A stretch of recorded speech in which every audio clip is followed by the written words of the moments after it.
Richard Montgomery sat in his luxury car outside the Golden Heights apartment complex, staring at the security uniform lying on the passenger seat. At 62 years old, he'd built one of the biggest real estate companies in the country. He owned hotels, shopping malls, and residential towers across 15 states. People recognized his face from business magazines and news channels. But today, none of that mattered. Today, he was about to become invisible. He picked up the worn security guard uniform and ran his fingers over the fabric. It was clean but old, the kind that had seen better days. The name tag read John, a name he'd use for the next few weeks. His son Daniel had no idea what his father was planning. Nobody did. Richard's mind went back to 3 months ago when Daniel had come home with the biggest smile on his face. "Dad, I'm getting married," his son had announced, his eyes shining with happiness. Richard had hugged him, genuinely happy to see his only child so excited. But then he'd met her, Victoria Chen, beautiful, educated, from a wealthy family. On paper, she was perfect. Too perfect. Something about the way Victoria looked at their family photos bothered Richard. Her eyes lingered a bit too long on the paintings, the expensive furniture, the designer pieces scattered throughout their home. She asked questions about their properties, their investments, their business connections. She was always sweet to Daniel, always smiling, but Richard noticed how her smile never quite reached her eyes when she looked at anyone else. His late wife Margaret would have known what to do. She'd always been better at reading people, but Margaret had been gone for 5 years now, taken too soon by cancer. Richard missed her wisdom, especially at moments like this. He could almost hear her voice in his head. "Trust your gut, Richard. A mother knows and a father knows too." So here he was, about to do something his friends would call crazy. He'd convinced the building's regular security guard, Tom, to take a paid vacation for 3 weeks. Tom had been confused but happy. A free vacation with full pay was hard to refuse. Richard had explained it as a security audit, which wasn't entirely a lie. Richard changed into the uniform in his car, checking himself in the mirror. He looked different already. Without his expensive suit and confident posture, he looked ordinary. Just another working man trying to make ends meet. He grabbed the old cap and pulled it low over his eyes. The security booth was smaller than he'd expected. There was barely enough room for a chair, a small desk with a computer and a logbook. A tiny heater sat in the corner, probably useless against the cold winds that came through the gaps in the walls. This was how the other half lived. People who worked these jobs stood here for 8, 10, sometimes 12 hours a day. Richard felt a pang of guilt for never really noticing. He settled into the chair and familiarized himself with the system. The gate controls were simple enough. Each resident had a code. Visitors had to sign in. Nothing complicated. He watched as expensive cars drove in and out. BMWs, Mercedes, Teslas. Their drivers barely glanced at him. Some didn't even roll down their windows, just pressed their remotes and drove through without acknowledgement. By late afternoon, the autumn sun was setting, painting the sky in shades of orange and pink. Richard's back already ached from the hard chair. He stretched and was about to make himself some coffee from the small machine Tom had left behind when he heard it.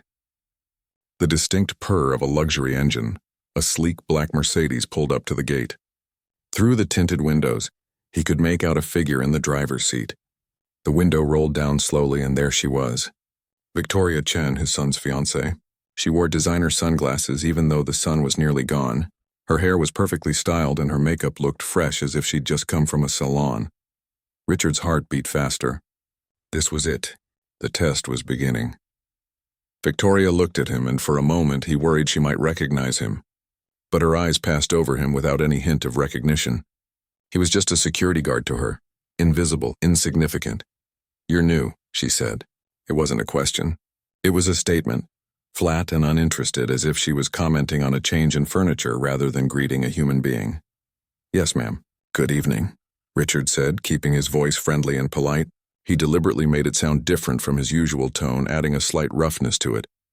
"Open the gate," Victoria commanded. Not asked, commanded. "I'm in penthouse 4.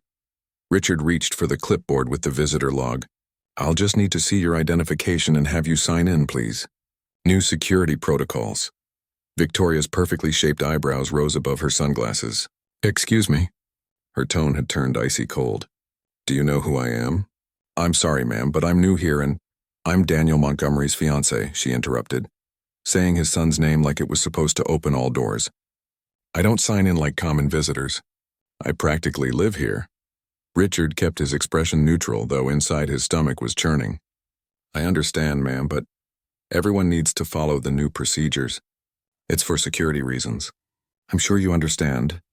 Victoria stared at him for a long moment.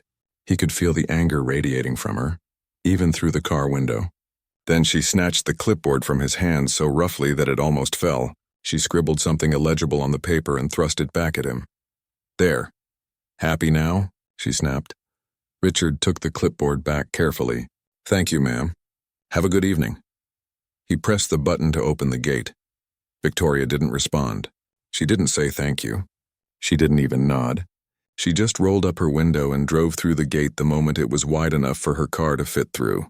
Her tires squealed slightly as she sped toward the underground parking. Richard watched her car disappear down the ramp. He slowly sat back down in his chair, his hands shaking slightly. He wanted to believe it was just a bad day for her. Maybe she was stressed about wedding planning. Maybe she'd had a difficult day at work. People weren't always at their best, and he shouldn't judge her based on one interaction. But deep in his gut, that same instinct that had made him successful in business, that had helped him make million-dollar decisions, was screaming at him. Something was very wrong. He looked down at the visitor log. Victoria's signature was barely readable, rushed and careless. Next to it, in the relationship to resident column, she'd written just 2 words. Fiancée, VIP. Richard closed the logbook and stared out at the darkening sky. 3 weeks.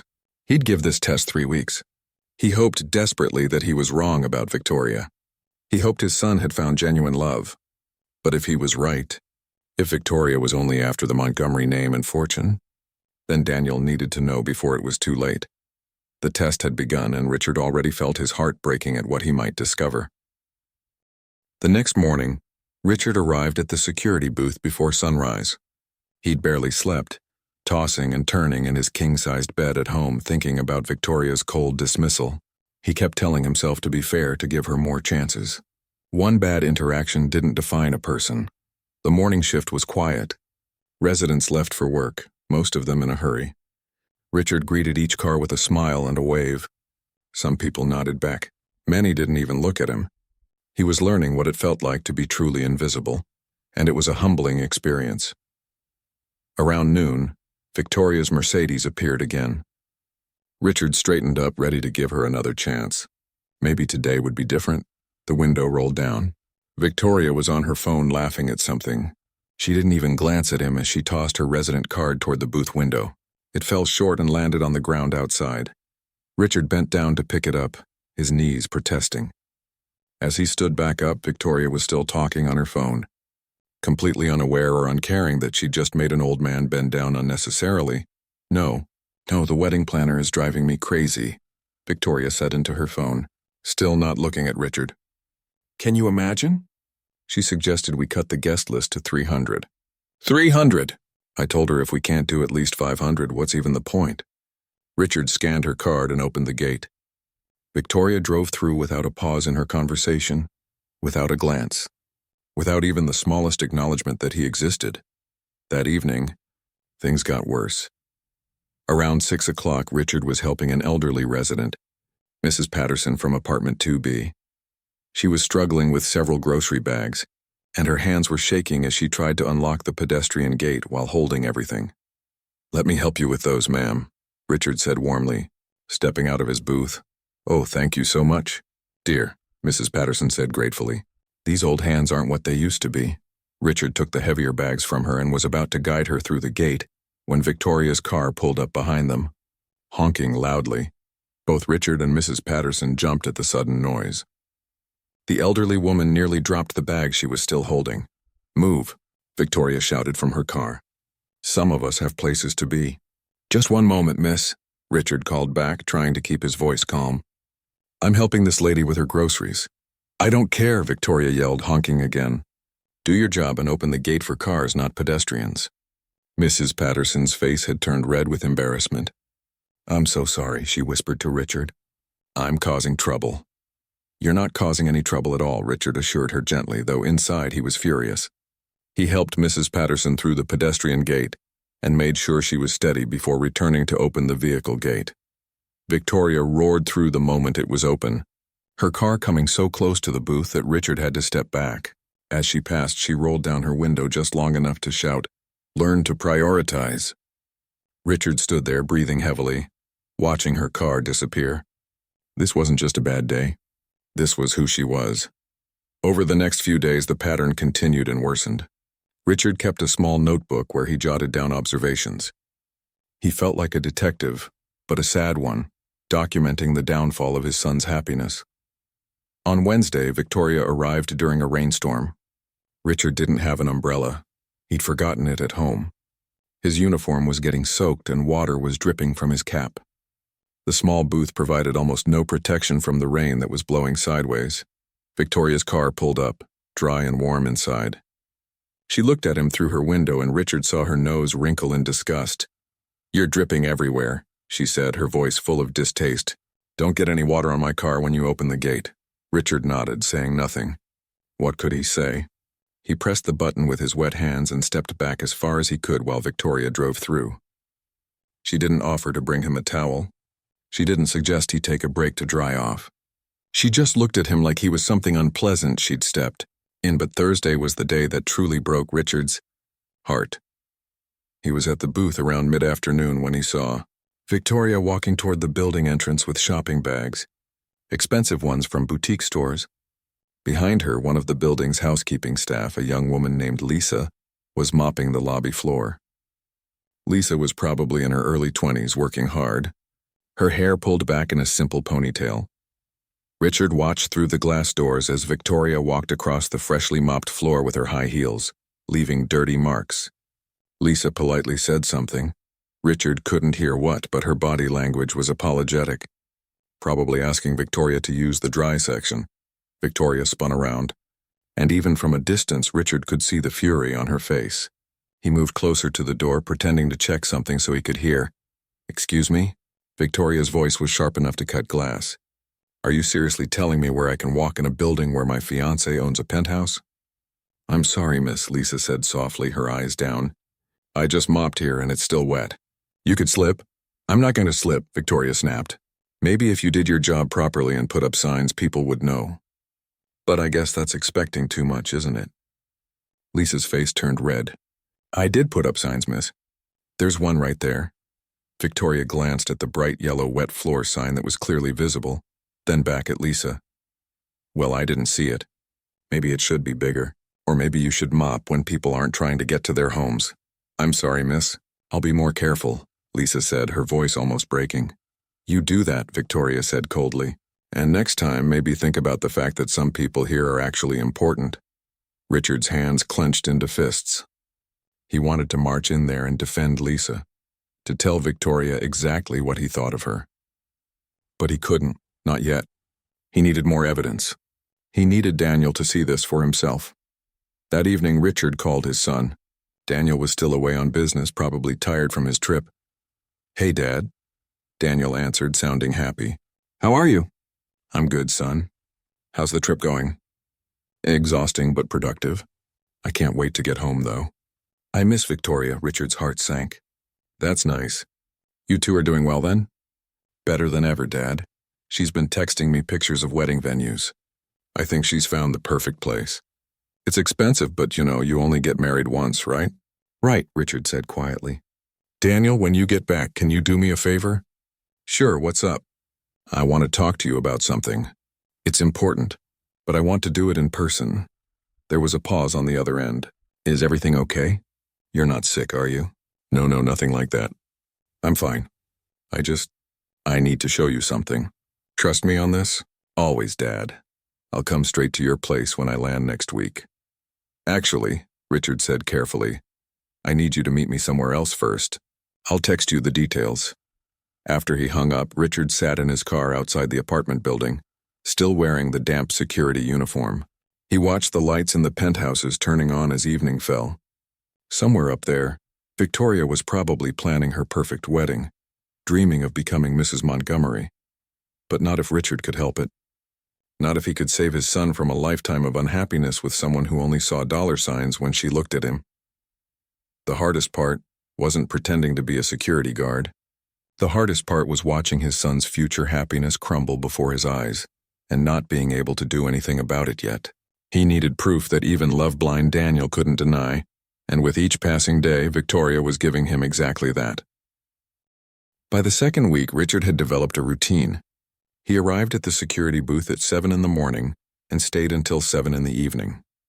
His back ached constantly from the uncomfortable chair, and he'd developed a newfound respect for people who worked these jobs every day. It wasn't just physically demanding, it was emotionally draining to be treated as invisible. But more importantly, he was seeing Victoria in her natural environment, unfiltered and unguarded. And what he saw made his heart sink deeper each day. Monday morning started with what Richard thought might be a breakthrough. Victoria arrived at the gate with coffee cups in a carrier. For a moment, Richard felt a spark of hope. Maybe she'd brought coffee for the staff. Maybe he'd been wrong about her. "Good morning, miss," Richard said warmly, smiling at her. Victoria didn't smile back.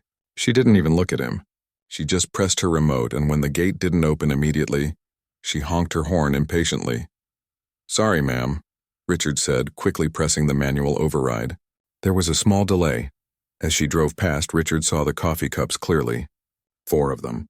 All expensive specialty drinks from the boutique cafe downtown. They were for her friends, not for the staff who served her every day. The hope died as quickly as it had come. That afternoon, Richard witnessed something that made him question everything. He was sweeping near the entrance when he heard Victoria's voice from around the corner. She was on the phone again, and Richard paused, not quite eavesdropping, but not walking away either. "Mother, you're worrying too much," Victoria said, sounding exasperated.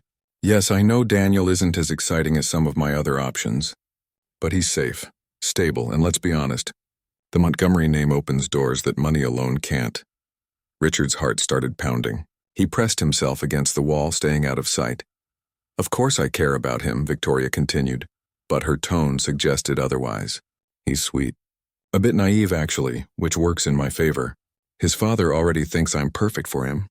Did I tell you Richard Montgomery himself said I reminded him of his late wife?" I almost laughed. As if.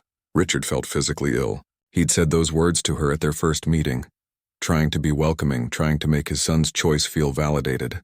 And she'd mocked him for it. "The wedding will be spectacular," Victoria went on. "I'm thinking maybe 500 guests. The Montgomery family will pay for most of it, obviously. Daniel's already agreed to whatever I want. It's like he's afraid I'll leave him if he says no to anything." There was a pause as she listened to whoever was on the other end. "A prenup?" His father mentioned it, but Daniel's been pushing back. "He says it shows I don't trust him." I'm playing it perfectly, acting hurt, saying love should be unconditional. If I have to sign one, my lawyer says there are always ways to work around them. But honestly, I don't think it'll come to that. Daniel would marry me tomorrow without any paperwork if I asked. Richard had heard enough. He quietly moved back to his booth, his hands shaking. This wasn't just about money, it was a calculated plan. Victoria was playing his son like a chess piece, and Daniel had no idea. The next day brought more revelations. A delivery driver arrived with packages for several residents. He was young, maybe 19 or 20, probably working this job to pay for college. He approached Richard's booth with a friendly smile. "Hey, sir, got some deliveries for the building. Where should I take them?" "You can leave them with me," Richard said kindly. "I'll make sure residents get called." "What's your name, son?" "Kevin, sir. Thanks for being so nice about it. Last building I went to, the security guard yelled at me for parking wrong. They chatted for a moment." And Richard learned that Kevin was indeed putting himself through community college, working 3 jobs to make ends meet. Richard felt a connection with the young man. He'd been there once, working multiple jobs to build his business from nothing. Just as Kevin was leaving, Victoria's car pulled up. She was earlier than usual, and she didn't look happy. The gate opened automatically for her resident code, but she stopped her car right in front of the booth, blocking Kevin's delivery van. "Move that truck," she called out her window. "I need to get through." Kevin looked confused. "I'm leaving right now, ma'am." "Just give me 1 second to—" "I don't have a second," Victoria interrupted. "I have an appointment. Move now." "There's plenty of space to go around, ma'am," Richard interjected gently. The lane is wide enough. Victoria's eyes snapped to him. I don't remember asking for your opinion. Tell this delivery boy to move his truck or I'll report him to his company. Kevin's face went pale. I'm sorry, ma'am. I'm moving right now. He practically ran to his van, fumbling with his keys in his hurry. Richard watched as Kevin drove away, looking shaken. Victoria smirked in satisfaction and drove through without another word. That evening, Richard sat in his real home, in his study, looking at a photo of Daniel as a child. He'd been such a happy kid, always sharing his toys, always kind to others. Richard and his wife had raised him to see the good in people, to be generous, to lead with his heart. Now those very qualities were being used against him. Wednesday brought the worst incident yet. Richard was at the booth when he noticed Lisa, the young housekeeper he'd seen Victoria berate before, sitting on a bench outside the building during her break. She was eating a simple sandwich and her shoulders were slumped with exhaustion. Richard walked over to her. Mind if I join you? Lisa looked up surprised. Oh, sure. You're the new security guard, right? That's me. How are you doing? Lisa shrugged. Okay, I guess. It's a tough job sometimes, I can imagine. Some of these residents can be difficult. You can say that again, Lisa said quietly. Then she looked worried. Sorry, I shouldn't complain. I need this job. Your secret's safe with me, Richard said with a smile. I've noticed you work really hard. The building always looks spotless. Lisa's face brightened a little. Thank you. That means a lot. Most people don't even notice. They talked for a few minutes and Richard learned that Lisa was sending money home to help her younger siblings finish school. She worked at 3 different buildings, always picking up extra shifts when she could. Their conversation was interrupted by Victoria's arrival. She was walking toward the building with her personal trainer, a tall woman carrying yoga mats. They were laughing about something, and Victoria's voice carried clearly across the courtyard. I swear the help in this building gets worse every week, Victoria was saying. Yesterday I found a tiny spot on my floor. A spot. I called the cleaning service and gave them an earful. Richard glanced at Lisa, whose face had turned red. She quickly gathered her things and hurried back inside, not wanting to be seen. The trainer said something Richard couldn't hear, and Victoria laughed. Oh, I know I should be more patient, but honestly, if they can't do their jobs properly, they shouldn't have them. There are plenty of people who would work harder for the opportunity.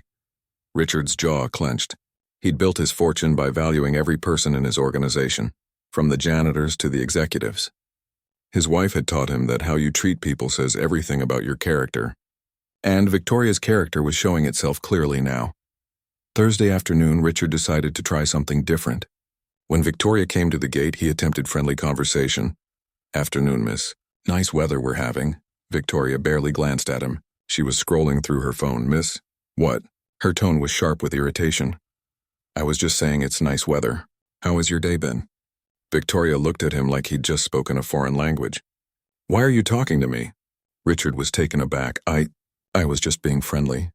I don't need you to be friendly. I need you to open gates and stay out of my way. That's what you're paid for. She drove through before he could respond, leaving Richard standing there feeling like he'd been slapped. This wasn't just rudeness anymore. This was cruelty. This was someone who genuinely believed that some people were worth less than others based on their job or income. That night, Richard couldn't sleep again. He kept thinking about Daniel, about the wedding that was being planned, about the life his son would have with this woman. Daniel would eventually see who Victoria really was, but by then it might be too late. They'd be married. Maybe they'd have children. Divorce would be complicated and painful. Richard had 1 week left in his test, 1 week to gather enough evidence to open his son's eyes. He'd been taking notes, documenting incidents, but he knew it wouldn't be enough to just tell Daniel what he'd seen. His son loved Victoria, or at least he loved the version of her that she showed him. No, Richard needed Daniel to see it for himself, to witness Victoria's true nature without the mask she wore for him. And Richard was forming a plan, a painful one but necessary. The truth needed to come out and it needed to be undeniable. Because if Richard couldn't save his son from this marriage, he'd regret it for the rest of his life. Friday brought a small moment that solidified Richard's resolve. An old friend of Richard's, someone who knew him well, happened to visit the building to see a resident. Robert Chen was a fellow businessman, and he almost recognized Richard in his security guard disguise. Robert did a double take as he signed in. Richard? Is that... What are you doing here? The third week began with dark clouds gathering over the city. The weather forecast predicted heavy rain for the next few days, and Richard felt like it matched his mood perfectly. He'd spent the weekend reviewing his notes, documenting everything he'd witnessed. Each page was another piece of evidence that his son was about to marry the wrong person. Monday morning arrived with a drizzle that soon turned into a steady rain. Richard had remembered his umbrella this time, but the small security booth offered little protection against the wind-driven rain. Water seeped through the gaps in the old structure, and Richard found himself constantly wiping down the desk to keep the logbook dry. Around noon, as the rain intensified, Victoria's Mercedes pulled up to the gate. Through the streaming water on his booth window, Richard could see her comfortable in her climate-controlled car, probably listening to music, completely dry and warm. The window rolled down just a crack. "You're going to need to come out and check something on my car," Victoria called out. Richard grabbed his umbrella and stepped out into the rain. "What seems to be the problem, miss?" "There's a scratch on my driver's side door. I want you to document it. Someone in this building probably did it." Richard walked around her car, the rain soaking through his uniform pants despite the umbrella. He examined the door carefully. There was indeed a tiny scratch barely visible, the kind that could have come from anywhere over time. "I see it, miss, but I don't think it happened in this parking lot. It looks old, weathered." Victoria's eyes flashed with anger. "Are you calling me a liar?" "No, ma'am, I'm just saying I don't care what you're saying. Write down that my car was damaged on property. Today's date. I want it documented." Richard stood in the rain, water dripping from his cap, looking at this woman who couldn't even be bothered to let him stand under her car's overhang. "Miss, if I document something that didn't happen here, that could cause problems for innocent people. That's not my concern. Do your job or I'll have you fired. How hard is it to find another security guard? There are hundreds of people who'd be grateful for this position." The casual cruelty of her words hit Richard harder than the rain. She was threatening his livelihood, or what she thought was his livelihood, over something so petty. She had no idea he was Daniel's father, no idea he owned half the properties in this city. To her, he was just a disposable worker, easily replaced, barely human. Richard wrote down what she asked, his handwriting shaky from cold and anger. Victoria drove through without another word, leaving him standing in the downpour. That afternoon, as Richard sat shivering in the booth, trying to warm up with bad coffee from the ancient machine, he heard voices approaching. Victoria was walking toward the building with two of her friends. They were all carrying designer shopping bags and laughing, protected by expensive umbrellas. Richard pretended to be busy with paperwork, but he listened carefully. "So the wedding venue is definitely the Grand Plaza Hotel?" one friend asked. "Of course," Victoria replied. "Only the best. The Montgomery family has an account there. Everything will be charged to them." "Lucky you," the other friend said with a laugh. "Landing a Montgomery must feel like winning the lottery." Victoria's laugh was sharp. "It kind of is, isn't it? Though between you and me, Daniel can be so boring sometimes. He wants to stay home and watch movies, when we could be at galas and charity events making connections. But he's sweet, right?" the first friend asked. "Sweet doesn't pay for penthouses," Victoria said, "but he's manageable. He does whatever I ask. His father is the same way. Just wants everyone to be happy, doesn't like conflict. It's perfect, really. After the wedding, I'll have full access to everything." Richard's hands trembled as he gripped his coffee cup.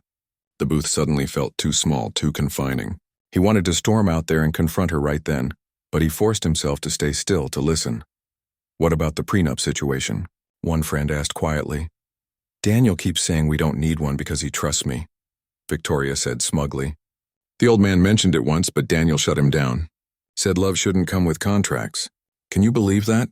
It's like he wants to make this easy for me." They were close to the building entrance now, their voices fading, but Richard had heard enough.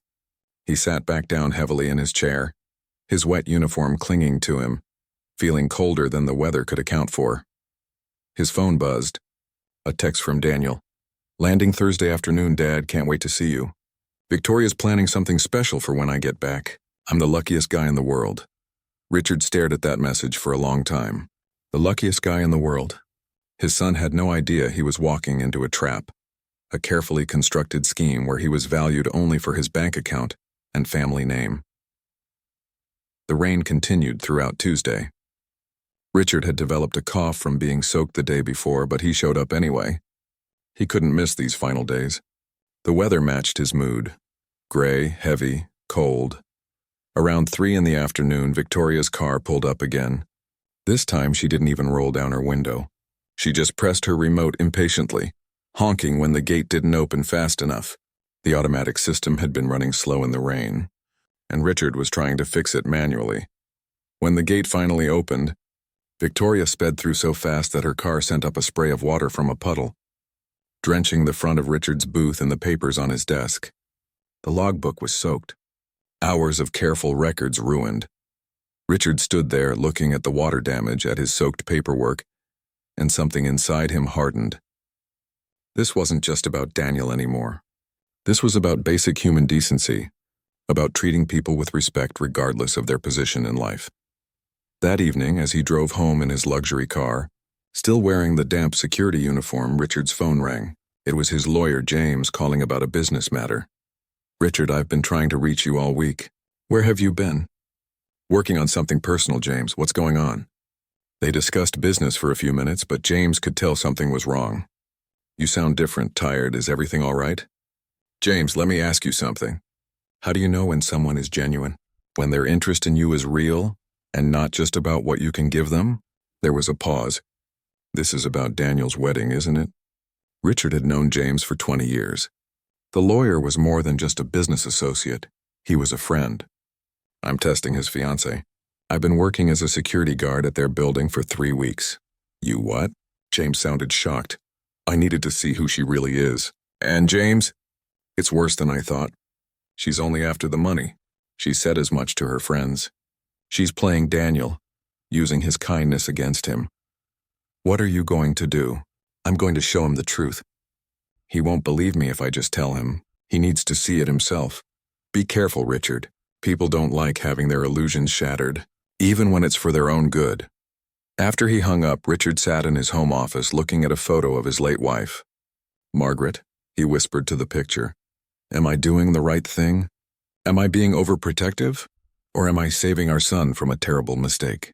The photo didn't answer, but Richard could almost hear his wife's voice in his head. She'd always told him to trust his instincts, to protect their family, to never let fear of conflict stop him from doing what was right. Wednesday brought the moment that finally pushed Richard past the point of careful observation into action. The rain had stopped, but the day was cold and gray. Richard was at the booth, reviewing his notes and planning exactly how he'd reveal everything to Daniel the next day. Around lunchtime, he heard shouting from inside the building. Through the glass doors, he could see Victoria in the lobby, and she was clearly angry. Richard moved closer, concerned something serious had happened. Lisa, the young housekeeper, was standing there with tears streaming down her face. The building manager, Mr. Peterson, stood between her and Victoria, looking uncomfortable. "I'm telling you, she deliberately did a poor job in my apartment," Victoria was shouting. "The bathroom wasn't cleaned properly. There were streaks on the mirrors. And don't even get me started on the kitchen. Miss Chen, I inspected the penthouse myself this morning," Mr. Peterson said carefully. "It was spotless. Lisa does excellent work." "Are you calling me a liar?" Victoria's voice went dangerously quiet. "No, ma'am, I'm just saying, I want her fired today, now." Lisa sobbed openly. "Please, miss, I need this job. I have siblings depending on me. I cleaned your apartment for 2 hours. I made sure everything was perfect." "Well, it wasn't perfect," Victoria snapped. "And I don't care about your sob story. Everyone has problems. That's not my concern." Richard's hands clenched into fists. This was it. This was the moment he almost broke his cover, almost stormed in there and revealed who he was, almost used his considerable influence to put Victoria in her place. But he stopped himself. Because tomorrow Daniel would be here. Tomorrow his son would see this for himself. And that would be worth more than anything Richard could do today. Mr. Peterson was refusing to fire Lisa, saying he needed concrete evidence of poor work. Victoria, furious, stormed out of the building and toward her car. As she passed Richard's booth, he spoke without thinking. "That was harsh, miss. That girl was crying." Richard didn't sleep that night. He lay in his bed staring at the ceiling of his bedroom, the same bedroom he'd shared with his wife Margaret for 30 years before she passed away. On her bedside table, now covered with a light layer of dust, still sat her reading glasses and the mystery novel she'd never finished. At 3 a.m, Richard gave up on sleep and went to his study.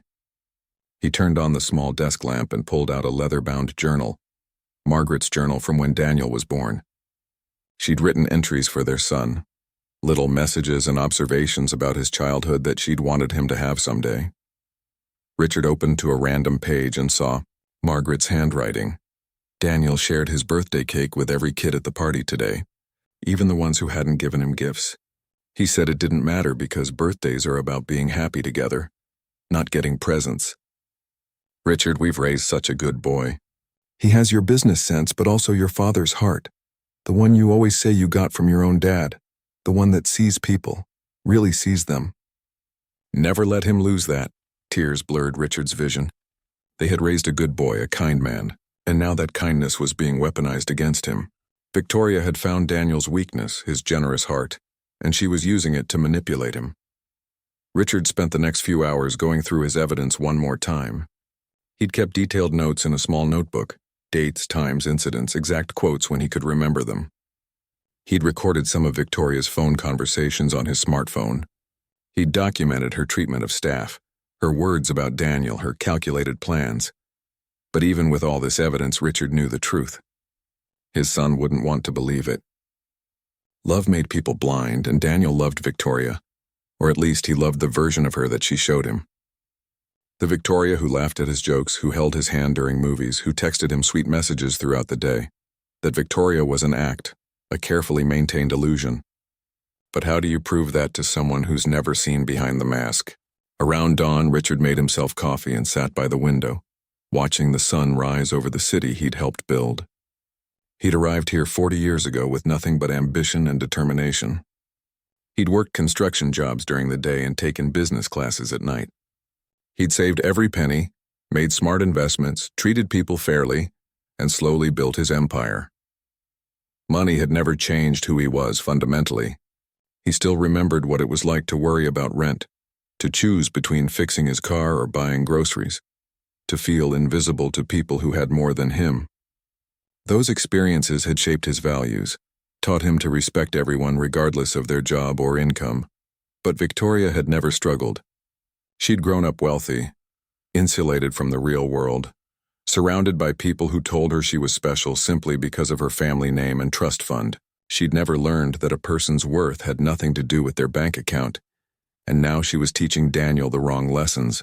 She was showing him through her actions that people could be divided into categories: important and unimportant, valuable and disposable, worthy of respect and beneath notice.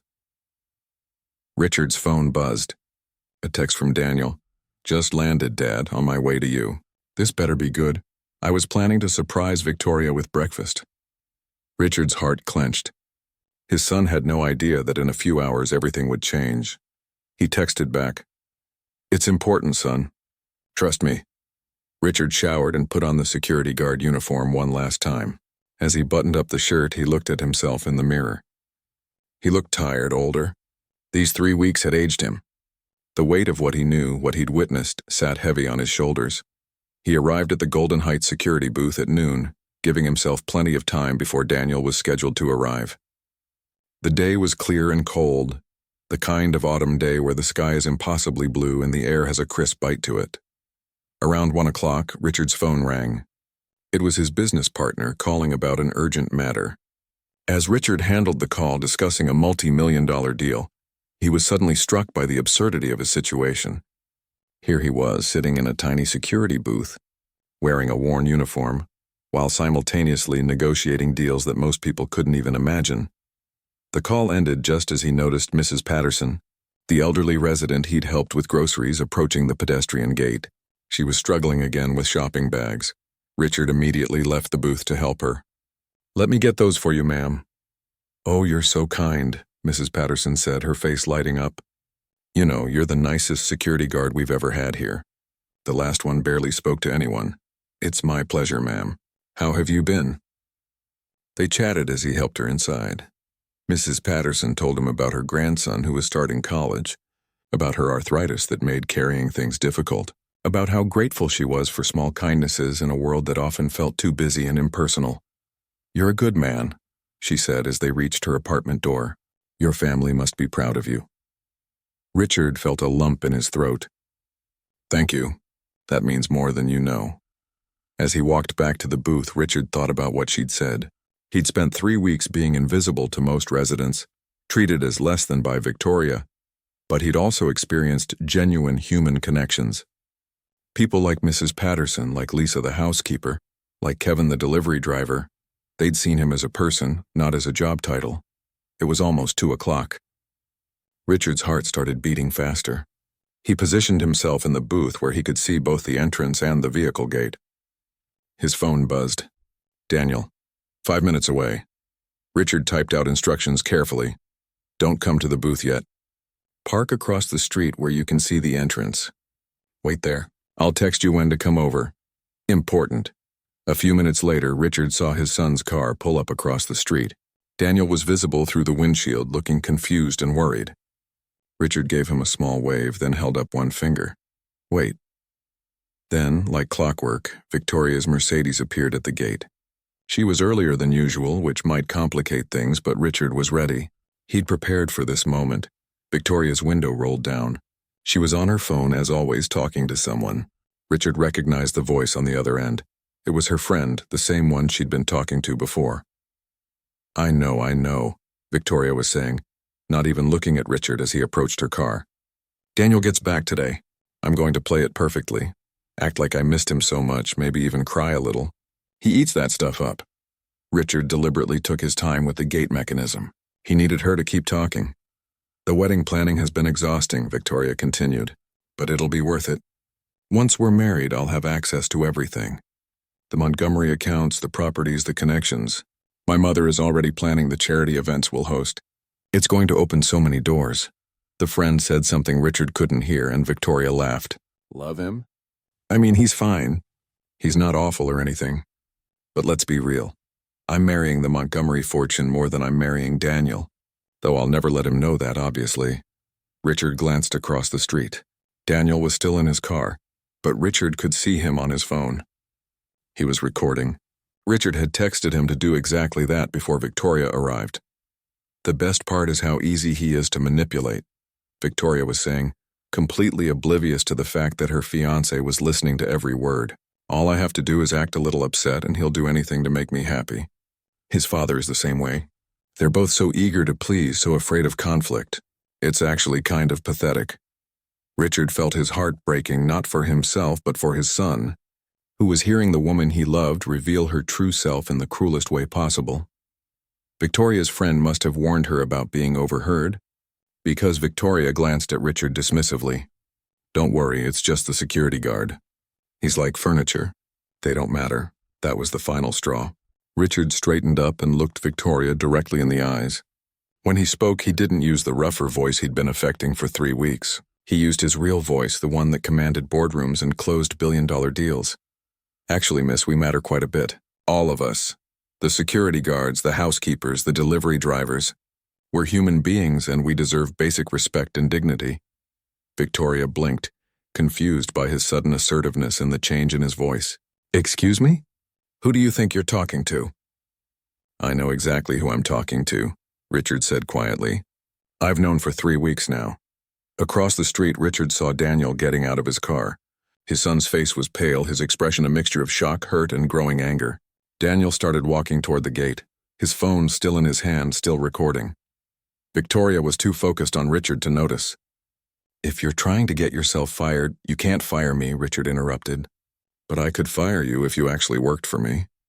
Victoria's eyes narrowed. "What are you talking about? Who are you?" Richard reached up and removed the security guard cap. He stood up straighter, letting his natural posture return, no longer hunching to appear more like a struggling worker. "My name is Richard Montgomery, and I'm the father of the man you've been using for his money." 2 days before the confrontation, Richard had sat in his home office planning every detail of the revelation. He'd learned in business that timing was everything, and this situation required perfect timing. Daniel needed to see and hear Victoria's truth himself without filters, without Richard's interpretation coloring the evidence. Richard had called his son that morning, keeping his voice casual and warm. "Daniel, I need you to do something for me when you get back. Something that might seem strange, but I need you to trust me." "Dad, you're scaring me a little," Daniel had said. "What's going on?"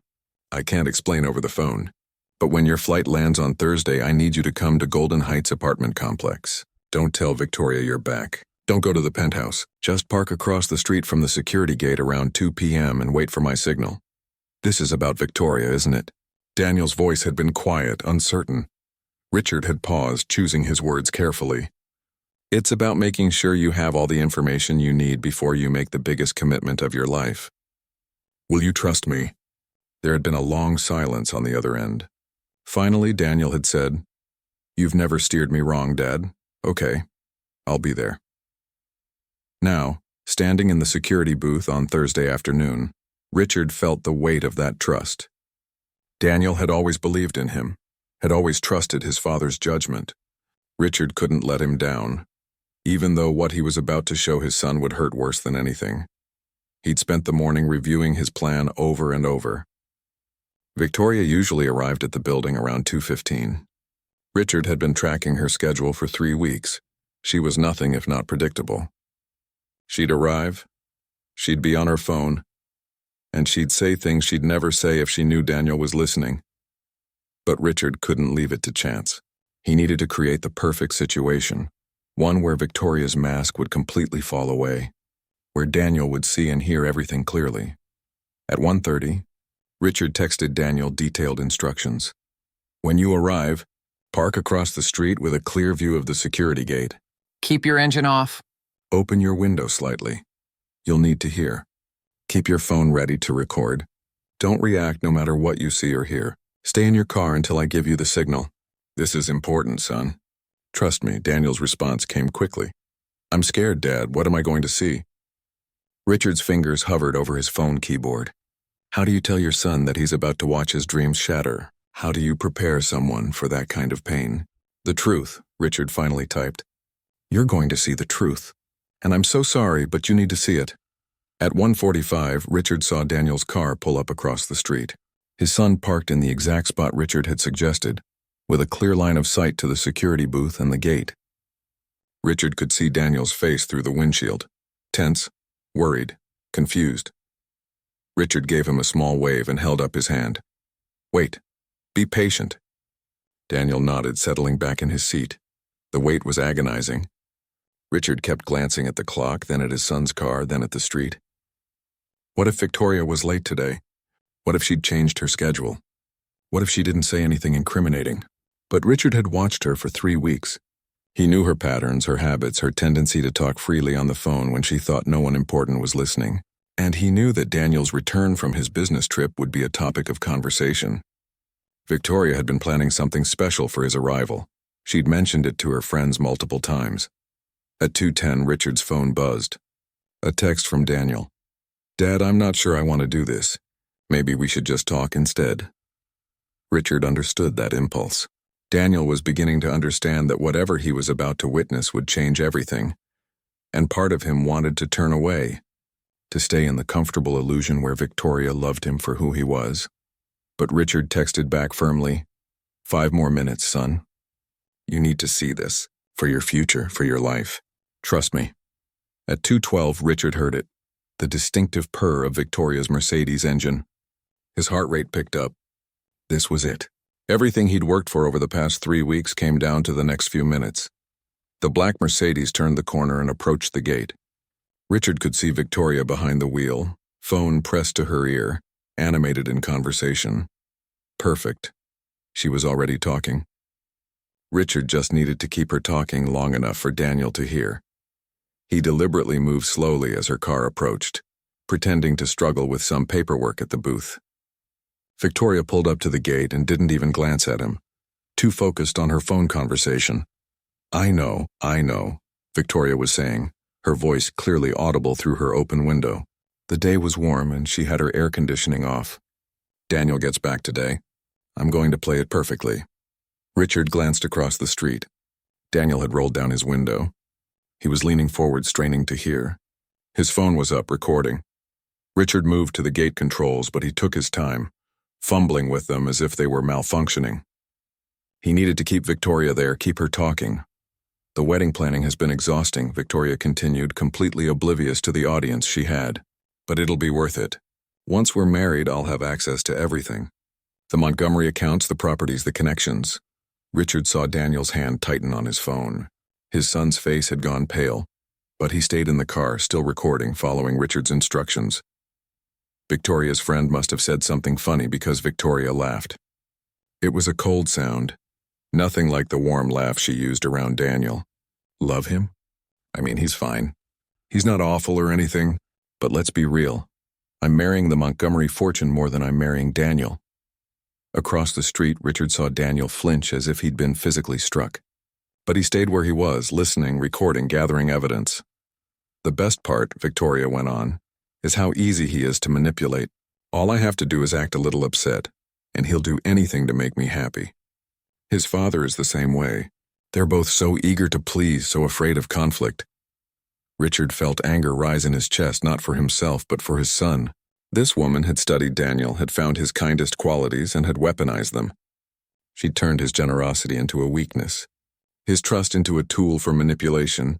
It's actually kind of pathetic, Victoria finished. And Richard saw his son's jaw clench. Victoria's friend must have warned her about being overheard because she glanced at Richard dismissively. Don't worry, it's just the security guard. He's like furniture. They don't matter. That was Richard's cue. He'd let her reveal herself completely. Daniel had heard everything, recorded everything. Now it was time for the final act. Richard straightened up and looked Victoria directly in the eyes. He let his voice return to normal, shedding the rougher accent he'd been using. Actually, miss, we matter quite a bit, all of us. The security guards, the housekeepers, the delivery drivers.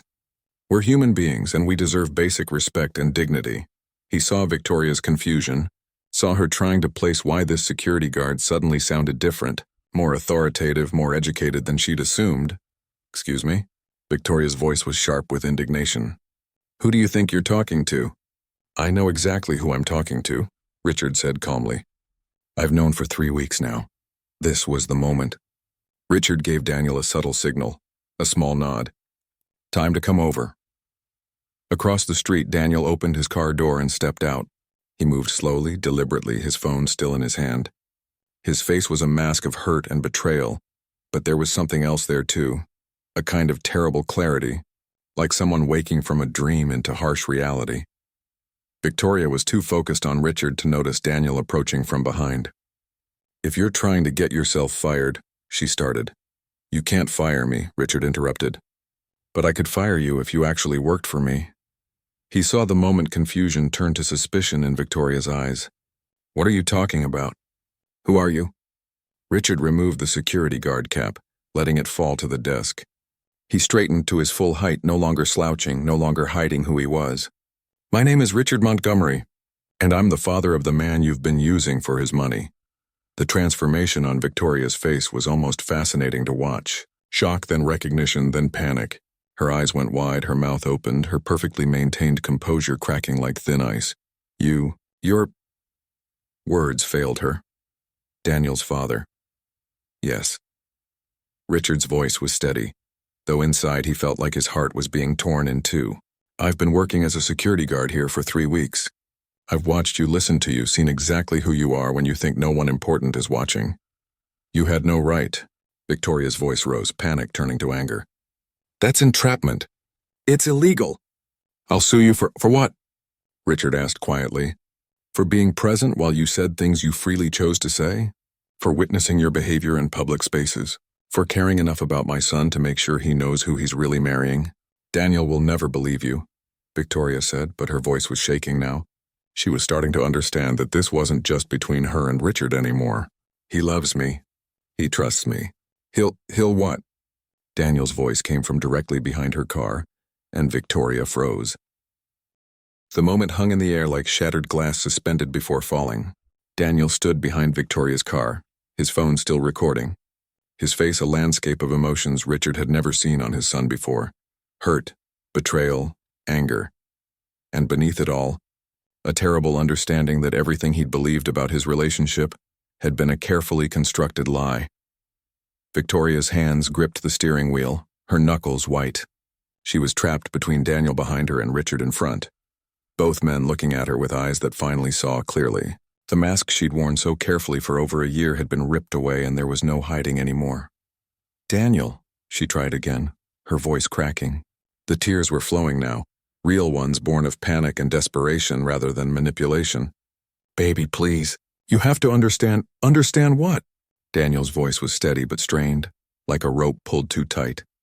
"Understand that you don't love me? That you were only after my money? That everything between us was a lie? No, that's not—" Victoria fumbled for words, her mind racing to find some explanation that could salvage this. "I was just venting to my friend. Everyone says things they don't mean when they're stressed about wedding planning. You know how overwhelming it's been." "Wedding planning," Daniel repeated, and Richard heard something break in his son's voice. "You were talking about getting access to my accounts. You called me easy to manipulate. You said I was pathetic." He held up his phone, replaying her words. Victoria's own voice filled the air. "I'm marrying the Montgomery fortune more than I'm marrying Daniel." Victoria flinched at hearing her own words played back to her. "I didn't mean it like that." "You're taking it out of context." "What context makes that okay?" Daniel asked quietly. "What context makes any of this okay?" Victoria's eyes darted to Richard and suddenly her expression changed. The vulnerability dropped away, replaced by cold anger. "This is your fault," she said, pointing at him. "You set me up. You deliberately deceived me, pretended to be someone you're not." "I pretended to be exactly what I am," Richard interrupted calmly. "A person who deserves basic respect regardless of my job or social status. I didn't pretend to be anything false, Victoria. You simply revealed who you really are when you thought no one important was watching." "You were testing me," Victoria spat. "What kind of person does that?" "The kind who loves his son enough to make sure he knows the truth before making the biggest mistake of his life," Richard replied. His voice was firm but not angry. He felt a strange calm now that everything was out in the open. "And you failed that test, Victoria. Not because I set some impossible standard, but because you failed to show basic human decency to people you perceived as beneath you." "I was always polite." "You were never polite," Richard said, shaking his head. "You were dismissive. Cruel. You made a young housekeeper cry because you wanted to prove your power. You treated delivery people like they were invisible. You mocked an elderly woman for being in your way, and you did all of it without a second thought because you fundamentally believed that some people matter, and some people don't." Victoria's face flushed red. "I don't have to listen to this. I don't have to stand here and be judged by who?" Daniel asked, walking around to stand next to Richard. Father and son stood together now, and Richard saw the resemblance clearly, not just in their faces but in their posture, their values, their understanding of what really mattered. "By my father, the man who built everything he has from nothing, the man who still remembers what it's like to struggle." "Daniel, please." Victoria's anger crumbled back into desperation. She reached out through her car window toward him. "Don't throw away what we have because of this misunderstanding. I love you. I really do love you. Do you?" Daniel asked. "Or do you love what I represent? The name, the money, the lifestyle?" Victoria opened her mouth but closed it again. Richard could see her mind working, trying to find the right words, the right approach. She was still trying to manipulate the situation, still believing she could talk her way out of this. "I love both," Victoria finally said, trying a different tactic. "Is that so wrong? I love you. And yes, I love the life we could have together. The security, the comfort. That doesn't make my feelings less real. But what about me made you fall in love?" Daniel pressed. "Not my last name. Not my bank account. Me, Daniel, who am I to you?" The question hung in the air. Richard watched Victoria struggle to answer it. Seconds passed, 5, 10, 20. She couldn't do it.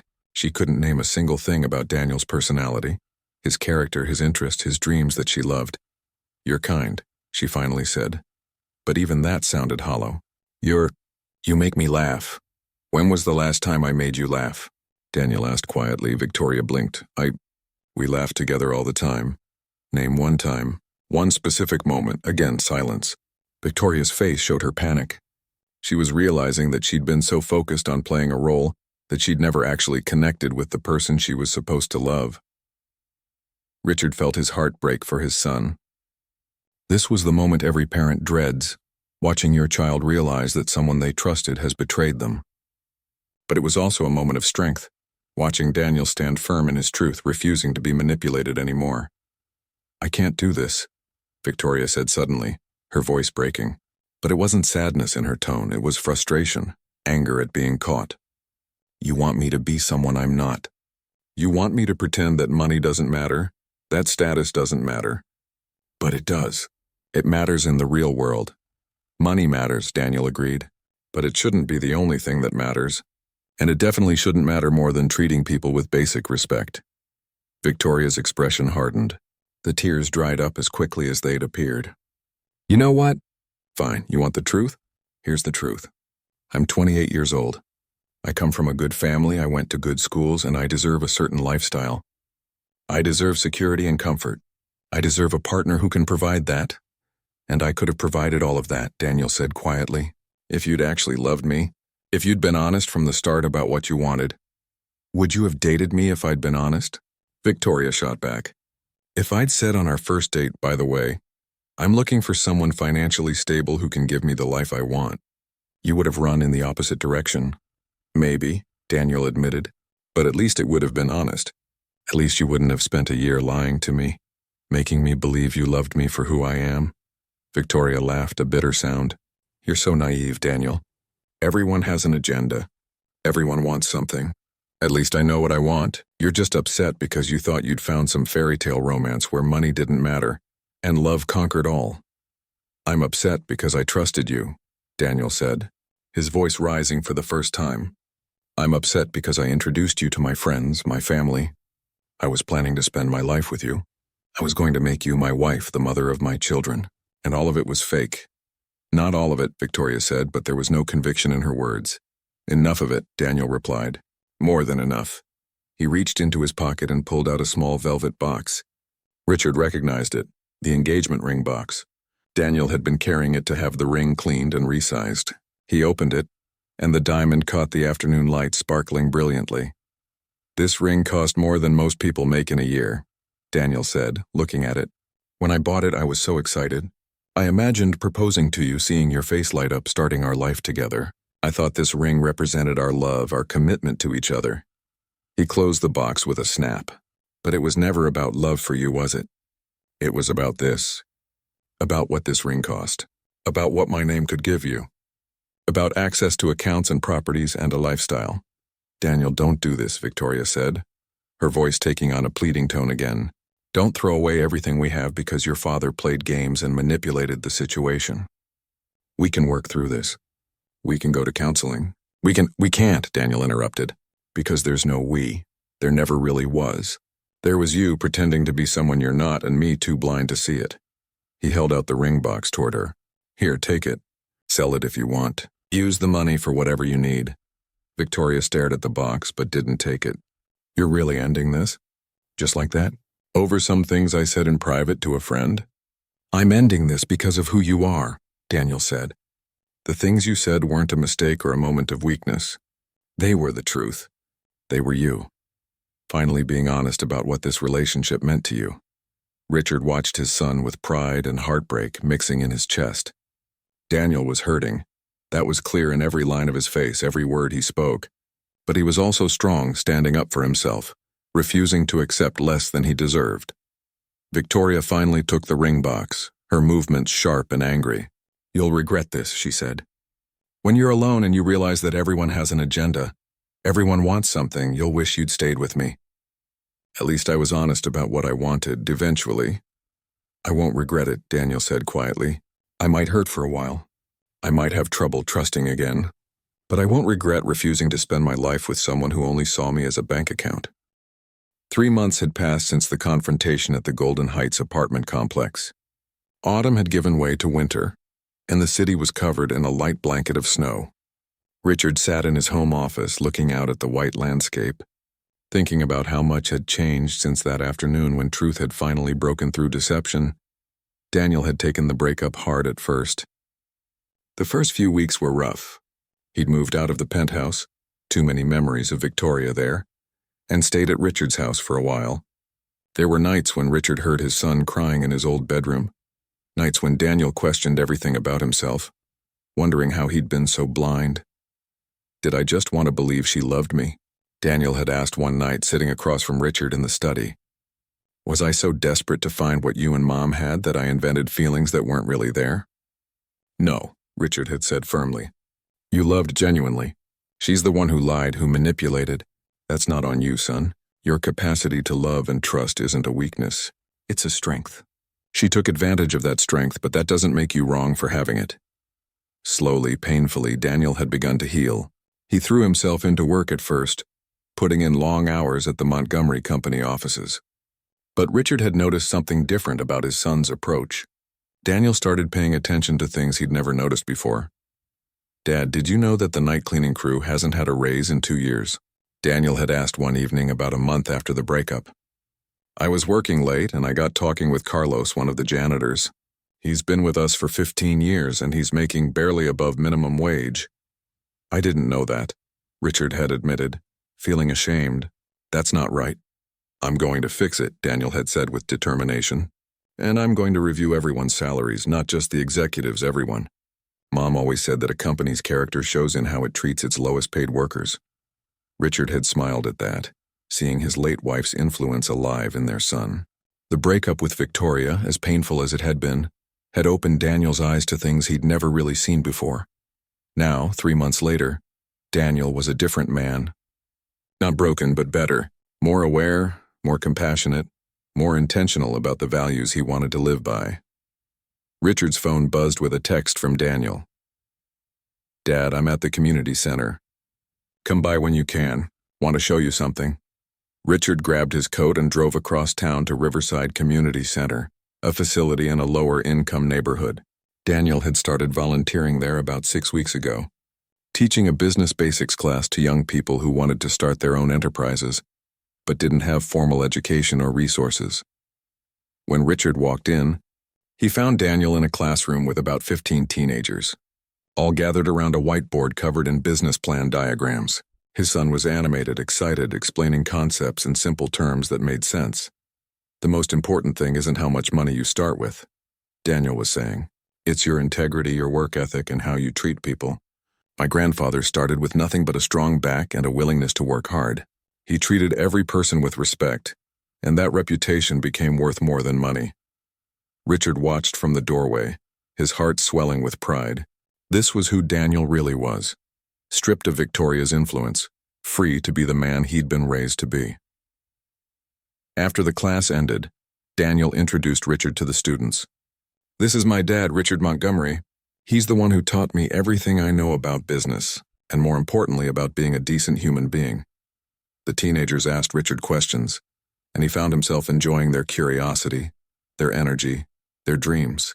These kids reminded him of himself at that age, hungry for opportunity, willing to work, just needing someone to believe in them. As they left the community center, Daniel turned to Richard. This is what I want to do, Dad. Not just run businesses, but help people build their own. Use what we have to create opportunities for people who haven't had the advantages I've had. Your mother would be so proud, Richard said, his voice thick with emotion. I'm proud too, Daniel. So proud. They decided to grab coffee at a small cafe nearby, the kind of place Richard would never have noticed before his 3 weeks as a security guard. The waitress who served them was friendly, working hard despite being obviously tired. Daniel thanked her genuinely, asked about her day, left a generous tip. Small things, but they mattered.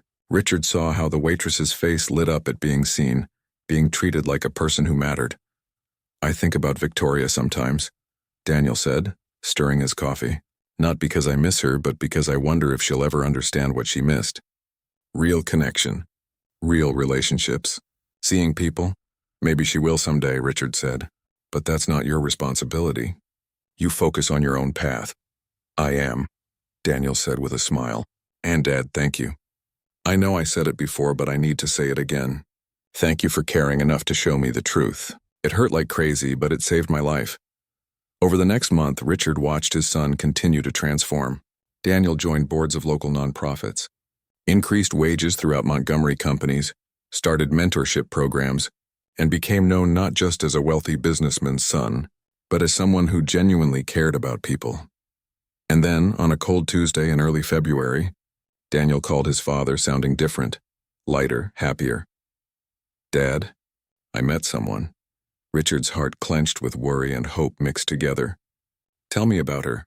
Her name is Rachel. She's a teacher at the community center. She's been running the literacy program there for 3 years. Dad, she had no idea who I was when we met. She just knew me as Daniel, the guy who teaches business class on Thursdays." "How did you meet?" "I dropped a stack of papers in the hallway and she stopped to help me pick them up. We started talking. She's real, Dad. She's genuine. She teaches kids to read because she believes education changes lives, not because it pays well, because it doesn't. She drives a 10-year-old car. She lives in a small apartment, and she's the most beautiful person I've ever met." "Beautiful inside and out, I hope," Richard said. "Both," Daniel confirmed. "But the inside beauty is what got my attention first. I watched her with her students. She's so patient, so kind. She stayed 2 hours after her shift ended to help a kid who was struggling with reading. She didn't have to. She wasn't getting paid overtime. She just did it because that kid needed help." Richard felt tears prick his eyes. "She sounds wonderful. I want you to meet her, but Dad, I haven't told her about the money yet. About who we are. I want her to know me first, just me, before all of that comes in." "That's wise," Richard agreed. "Take your time. Build something real first." 2 weeks later, Daniel brought Rachel to meet Richard. She arrived in her old car, wearing a simple dress, nervous but smiling. She shook Richard's hand firmly and looked him right in the eyes when she spoke. Over dinner, Richard learned that Rachel came from a working-class family. Her father had been a factory worker, her mother a nurse. They'd sacrificed to put her through college. She'd become a teacher because her own third-grade teacher had changed her life by believing in her when no one else did. "I'm not going to get rich teaching," Rachel said with a laugh, "but I go to sleep every night knowing I made a difference in a kid's life. That's worth more than money to me." Richard watched how she treated his house staff when they served dinner. She thanked them sincerely, asked their names, made friendly conversation. She insisted on helping clear plates despite protests. She was genuinely kind to everyone, not because she was trying to impress anyone, but because that's who she was.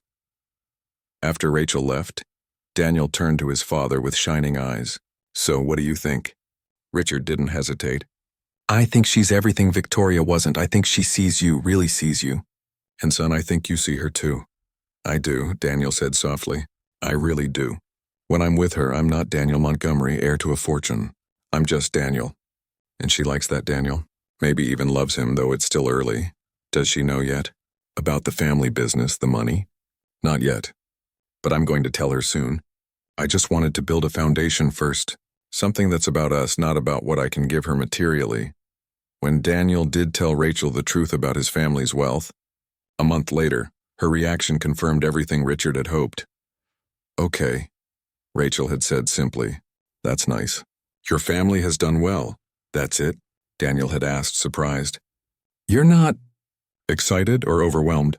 "Daniel, I liked you when I thought you were a volunteer who probably worked a regular job during the day. I like you now. The money doesn't change who you are as a person.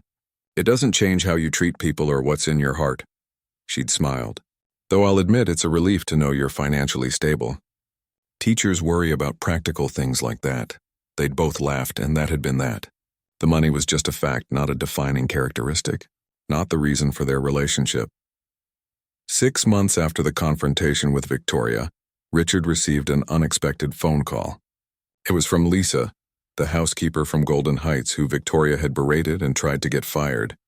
"Mr. Montgomery, I don't know if you remember me, but you helped me once when you were working as security at Golden Heights.